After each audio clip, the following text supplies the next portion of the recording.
అయితే ఇక్కడ రాజు టాపిక్ వచ్చింది కాబట్టి ఒక 2 రోజుల పాటు నిద్రాహారాలు మానేసి అసలు ఎందుకు ఉండాల్సి వచ్చింది? ఏంటి అసలు ఆ కథ ఏంటి? పని చేస్తున్నాం, కష్టమైన పని ఏంటి? ఆ సీక్వెన్స్ ఏంటి? ఇది రాజు చెప్పకపోతే మీకు తెలీదు. నాకు తెలీదు.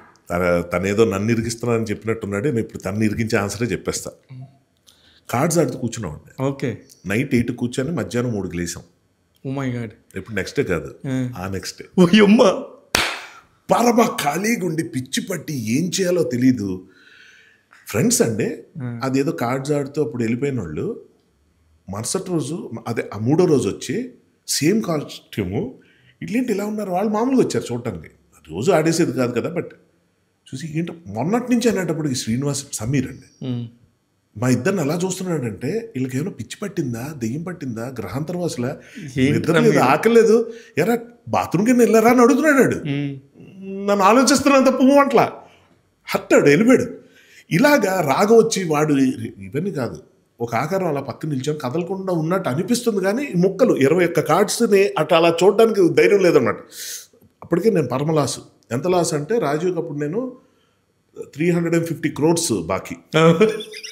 అంటే మొదట 5 పైసలతో మొదలు పెట్టి ఓకులు అది 1000 రూపాయలు అయిపోయి నేనే ఓడిపోతుంటా. ఎందుకంటే నాకు రాదు, ఎమోషనల్ పర్సన్. రాజు కొంచెం నాలాంటి రాజు కూడా పెద్ద ఇది కాదు, కానీ మేము మంచి అవుట్డోర్ గేమ్స్ ఆడాల్సిన వాళ్ళం, కానీ ఇండోర్ కాదు. మాకు ఎమోషన్స్ రగ్బీలో చెప్తాడు చూడండి, అలాంటి గేమ్స్లో రాణిస్తూ ప్యాకెట్లు అలా ఉండకూడదండి. కంపోజ్డ్గా ఉండాలి, ఎక్కడ నెగ్గాలో ఎక్కడ తగ్గాలో ఇవి తెలియదు మాకు. సో 1000 రూపాయలు వాడితో నేను అరే ఓకు 10 పైసలు 5 పైసలు 1000 రూపాయలు ఎప్పుడు చల్లగొడతాను, కానీ ఓకు 100 రూపీస్ చేసుకుందా అంటే వాడు ఫ్రెండ్ కదా నా దగ్గర ఏం తీసుకుంటాడు. కట్ చేస్తే 3వ రోజు మా మాటలు ఎలా అంటే వచ్చి ఆకారం వచ్చిన తర్వాత చెప్తా, వచ్చి ఒక ఫ్రెండ్ వచ్చి సమీర్ గడు ఎంతరా బాకీ అన్నాడు. 350 crores అంటే 362 అన్నాడు. అరే 362 crores కాదు ఇది ఇప్పటికే జో అంటే వాడికి నవ్వాలి ఆడవాలి అర్థం అండి. సీరియస్ మాట్లాడుకుంటాను. రాజు 360 ఇందాక ఒక ఆట కొట్టాను నేను, అక్కడ 20 crores క్లియర్ అయిపోయింది మనకి. అవ్వలేదా 18 crores ఏం మాట్లాడుతున్నాను వాడు క్రోర్సా వీడు వెళ్ళిపోయాడు. ఇప్పుడు ఆకారం ఎవరంటే సుమ అమ్మ. వీడు ఇష్టంగా పాన్ ఒకటి తినేవాడు, మీనాక్షి పాన్ ఏదో, అది ఎలా పెట్టుకొని నవ్వులుతుండేవాడు. ఇలా నేను కార్డ్ చూసేలా చూస్తే సుమ ఇలా చూస్తాను. నేను గుండె ఆగిపోయింది నాకు. అంటే ఇప్పుడు వాళ్ళిద్దరి మధ్య పెద్ద వైరం జరగబోతుందా నా వల్ల, విడిపోబోతున్నారు శాశ్వతంగా వీళ్ళిద్దరూ, లేకపోతే వీడేమైనా పరమ దెబ్బలు గురవుతాడా ఏంటి, హత్యాయత్నం జరుగుతుందా ఏంటో నాకు రకరకాల చేతులు వణుకుతున్నాయి. వీడు అటు చూడకుండా అటు మొక్కొట్టమని కిల్లి ఉయ్యాలి కదా అంటాడు. నేను అన్నా అక్కడికి ఇంకా అర్థం లేదు. చూసాడు వాడు ఏం చేశాడు చెప్తాను. ఇలా చూశాడు. నేను అనుకున్నా భయపడతాడా, పడేసి వెళ్ళిపోతాడా, లేకపోతే ఇగ్నోర్ చేస్తాడా, లేకపోతే వస్తున్నాను పద నువ్వు అంటాడా. మేము కదులేస్తాను. 5 సెకండ్ల తర్వాత అటు చేసిన పని యాసిటీస్ కనెక్ట్ చేసి చూపిస్తా చెప్పాడు.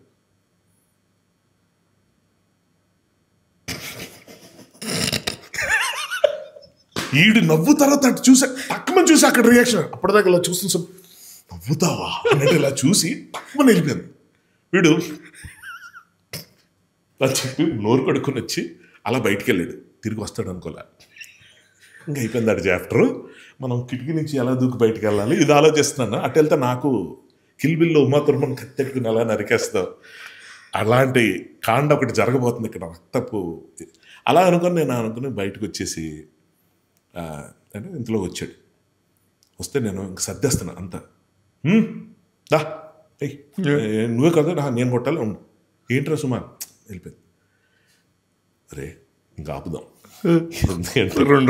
2 రోజులు ప్యాక్ ఆడదాం ఏంటంటే వాడు నవ్వుతూ సరే వెళ్తున్నప్పుడు పైనుంచి నేను బైక్ ఉండేటప్పుడు బైక్ స్టార్ట్ చేసుకుని ఇలా వెళ్తుంటే రై 328 crores 328 రూపీస్ కూడా ఇవ్వలేదు నా దగ్గర. ఇప్పటికీ చెప్తుంటాడు 367 కోట్లు అప్పు పెట్టేంత వర్క్ ఏం చేశారని. అప్పు 367 కోట్లు హర్షవర్ధన్ అనే నటుడికి మీరు అప్పు పెట్టారు. నేను కాదు అతను మీకు అప్పు పెట్టాడు. అదే అంత పెద్ద లావాదేవీలతో ఏం అవసరం అని. ఇప్పుడు అది మాట్లాడితే మీరెందుకు అది తప్పే కదా అనొచ్చు, కరెక్టే, అది నేను ఒప్పుకుంటా. అది తప్పే కాదు అసలు. అది నాకు ఆయన చెప్తుంటే అసలు ఇప్పటికీ కూడా నా ఇంటర్వ్యూస్లో one of the best interview Harshavardhan గారిది. అసలు అయితే హిలేరియస్. అతను అంటే నాకు అతనుకున్న చనువుతోని అసలు ఎలా చెప్పాడండి, ఇది రాజీవ్ని అడగండి, ఇది రాజీవ్ని అడగండి అనేవాడు. దాని కూడా విత్ ఎక్స్ప్రెషన్ కదా మనోడు. అసలు 367 కోట్లు అప్పు పడ్డాయి. సుమగారు వచ్చారు ఒకరోజు. అంటే ఒకరోజు కాదు, మొదలెట్టి సరదాగా సాయంత్రం కూర్చుందాం రారా అని చెప్పేసి అనుకున్నాం. ఆ రోజు వర్క్ లేకపోతే సరే మధ్యాహ్నం కూర్చుందాం ఏదో అన్నాను. మధ్యాహ్నం 3:30కో ఎప్పుడో వచ్చాడు, కూర్చున్నాం. మీ ఇద్దరమే ఉన్నాం. ఇక మిగతా వాళ్ళు ఎవరో సాయంత్రం షూటింగ్ అయిపోయింది, వాళ్ళు 6 గంటలకు ఎప్పుడో జాయిన్ అవుతారు. సరే అని చెప్పేసి ఇద్దరం కూర్చున్నాం, ప్యాకెట్ మొదలు పెడితే ఆడుతున్నాం. వాడు ఒకడు కొట్టాడు, అమ్మడి కొట్టేశాడు. సరే కొంచెం పెంచుదాం స్టేక్ అని పెంచా, నేను కొట్టా. వాడు ఇప్పుడు నేను పైగా అనుకోవడం చాలా సిన్సియర్గా అనుకున్నాను. ఇదిగో ఏదైనా సరే అయిపోయిన తర్వాత గేమ్ అయిపోయిన వెంటనే ఇవ్వాలి, డబ్బులు ఫ్రెండ్షిప్ ప్యాకెట్ అని వాడు అంతే సీరియస్గా తీసుకున్నాడు. నేను నాకు భయం ఏంటంటే ఇటు కొట్టేసిన తర్వాత నా పీకల మీద కూర్చొని డబ్బులు అన్నట్టు నేను చేస్తాను కదా అని, పెంచు డబ్బుల్ అనుకుంటే నేను పెంచుతున్నా స్టేక్ని. పాయింట్కి ఓకి కాస్త 1,00,000, 2,00,000, 3,00,000 అలా అవుతుంది. ఆడుతున్నాం, మాకు టైం తెలియలేదు, లిటరల్గా తెలియలేదు.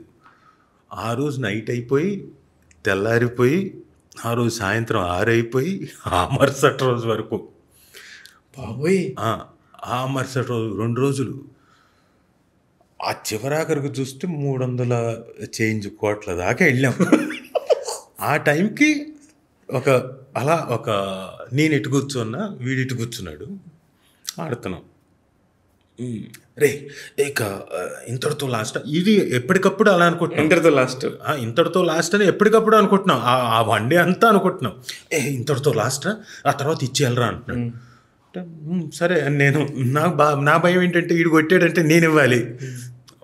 వాడు ఓడిపోయిన తర్వాత సరేరా ఇంకొక గేమ్ అని వాడు సరే అని చెప్పేసి నేను కొట్టేసిన తర్వాత బాగోదు కదా, సరే అని ఆడుతున్నాం.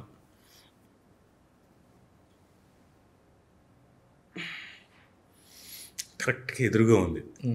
ఏం ఇప్పుడు ఏమీ చేయలేము. ఆ ముక్కే అన్నాడు, ఏం ముక్కేసేది అన్నట్టు.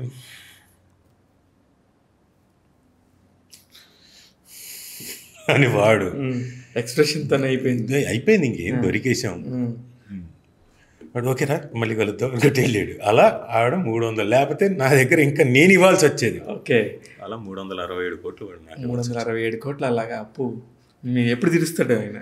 అదా చెప్పా, రే నువ్వు తీర్చాలరా లేకపోతే ఊరుకో అని అంటే, లేదురా పాన్ ఇండియా సినిమా ప్లాన్ చేస్తున్నా అని చెప్పాడు. అది అయిపోగానే ఒక దెబ్బతో మొత్తం అంతా